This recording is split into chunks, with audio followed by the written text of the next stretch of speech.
प्रदूषण का स्तर हर दिन बढ़ रहा है, सांस लेने में तकलीफ होने लगी है। कोरोना काल के बीच प्रदूषण का ये स्तर डरा रहा है। लेकिन सवाल ये कि हर साल अक्टूबर में ही कैसे दिल्ली में प्रदूषण बढ़ जाता है, आखिर इसकी वजह क्या है? हर साल इस समय ही ये समस्या क्यों आने लगती है? देखिए हमारी ये खास रिपोर्ट।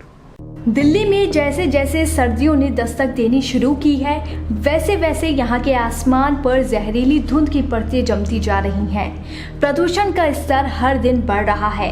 इस सीजन में जब भी प्रदूषण की बात होती है तो चर्चा का केंद्र पराली बन जाता है। यहाँ तक कि सरकार के नुमाइंदे भी ये कहने से परहेज नहीं करते कि पड़ोसी राज्यों में पराली जलाने के कारण प्रदूषण बढ़ जाता है।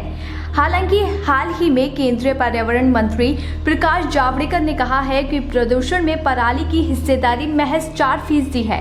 ऐसे में सबसे बड़ा सवाल ये है कि फिर कौन से कारण हैं जो इस सीजन में दिल्ली को प्रदूषण की चपेट में ले लेता है। एक रिपोर्ट के अनुसार आमतौर पर अक्टूबर में उत्तर पश्चिम भारत में मानसून की वापसी का वक्त होता है। मानसून के दौरान हवा की दिशा पूर्व में होती है, यानी पूर्वैया चलती है। बंगाल की खाड़ी के ऊपर से चलने वाली ये हवाएं देश के इस हिस्से में बारिश और नमी लाती है। लेकिन जब मानसून खत्म हो जाता है तो हवाओं की दिशा उत्तर की तरफ हो जाती है। वहीं गर्मी के दौरान हवा की दिशा उत्तर पश्चिम की ओर होती है, जो राजस्थान और कभी कभी पाकिस्तान और अफगानिस्तान से धूल उड़ाकर लाती है।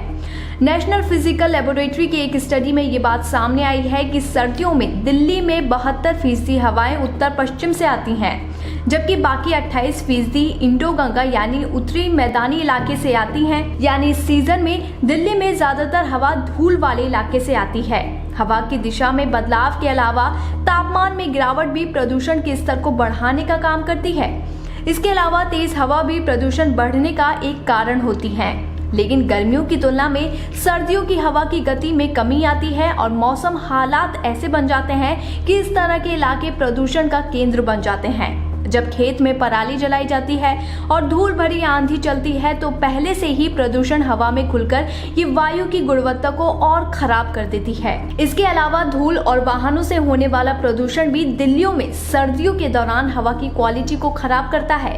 ड्राई कोल्ड यानी शुष्क ठंड के दौरान धूल पूरे इलाके में फैल जाती है, क्योंकि इस दौरान आमतौर पर बारिश नहीं होती है, इसलिए धूल का प्रभाव कम नहीं हो पाता है।